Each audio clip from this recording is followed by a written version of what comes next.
Hello there. In this video, I'm going to be radically honest. I'm not going to hold back. I'm just going to say exactly what I feel.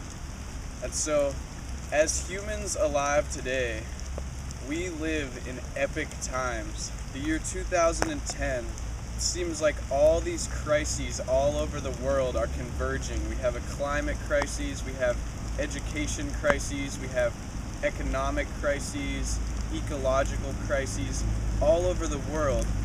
And it seems that our civilization is systematically destroying ecosystems and our life support systems all over the world. And I believe that's because our economic system is based on infinite growth, but we just have a finite planet. And so we're extracting more and more every year, and we're not putting any of that back.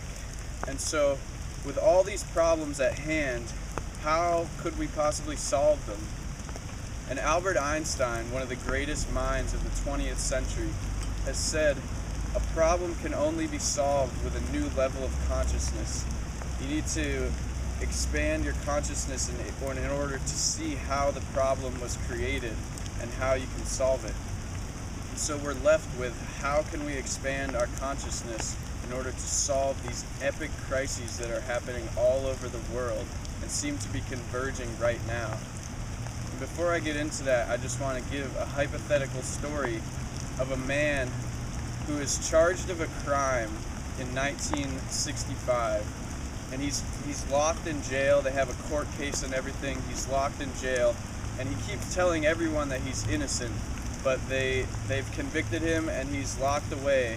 And then some time passes, more and more people are trying to fight for him to get out of jail because they know that he has not committed this crime.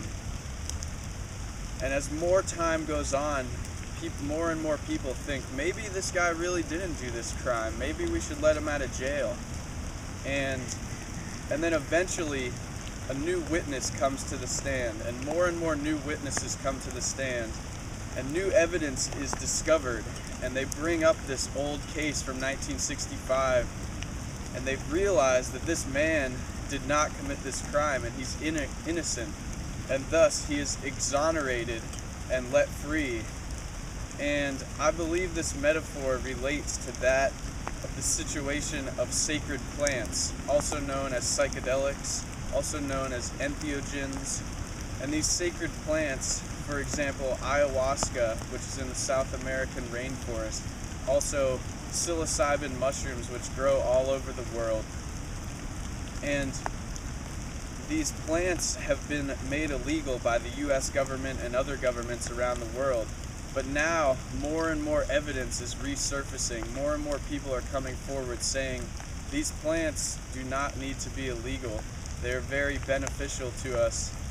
And so there are three main reasons why I think that we as a human race should reevaluate and reinvestigate this case of illegal plants. The first reason is that over the past 40 years, while a lot of these plants and substances have been banned, anthropologists have gone to cultures all over the world, and they've realized that these plants, mushrooms, ayahuasca vine, ibogaine in Africa, these plants are the center of their spirituality and the center of their culture in many situations.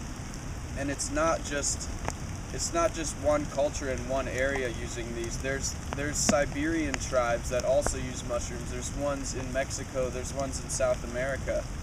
And so all of this evidence is being accessed on the internet, that these indigenous people are learning so much from these sacred plants, and that it's helping them to expand their consciousness, as Albert Einstein says, and realize that everything on this planet is interconnected. And if we harm part of the planet, then we are really harming ourselves. So that is one piece of evidence why we should reinvestigate these sacred plants. Another piece is that scientists in the Western world are reinvestigating these. There's been many studies at Johns Hopkins University. Professor Dr. Francis Moreno has shown that psilocybin mushrooms can help people with OCD, and other studies have shown they help people grieving with death and help them release their fear of death. There's also been studies on DMT, which is the chemical of ayahuasca, done in the book called The Spirit Molecule. And they've shown that these substances have the ability to expand human consciousness. And the third reason of evidence why I believe that psychedelics should be reevaluated and completely reinvestigated is because so many people worldwide are giving anecdotal evidence that these plants have helped them to learn and get a whole new perspective on life. And there are various famous people who are coming forward, such as the man who invented the iPhone, Steve Jobs, said that LSD, which is a psychedelic, helped him to expand his consciousness and just have a whole new perspective on how to invent things, and increased his creativity. And the writer Aldous Huxley, who's written many famous books, said that psychedelics helped him to think outside the box and things like that. And then there are just tons of regular people all over the world, and it seems to me that most of the people involved in the consciousness movement have had at least one experience with these sacred plants that have helped them see what is possible. And I think that is the main role of these, is to experience them and to see what is possible, see what states of consciousness can be achieved. And then I believe it is important to couple them with spiritual practice and books like Eckhart Tolle's books, and that way you can integrate these insights that you learn through these plants. And so I have also been helped by experiencing psilocybin mushrooms, and I'll post an essay that I wrote about my experience with that. And so overall, I just think we need to expand our consciousness in order to realize that everything is interconnected on this planet, and we can't keep destroying it, or else it's going to destroy us.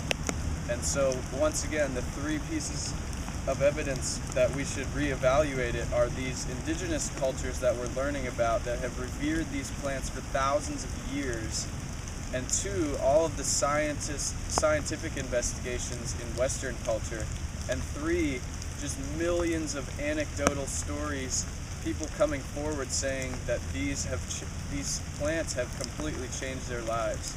So thank you, and please check out the links in the sidebar. Bye-bye.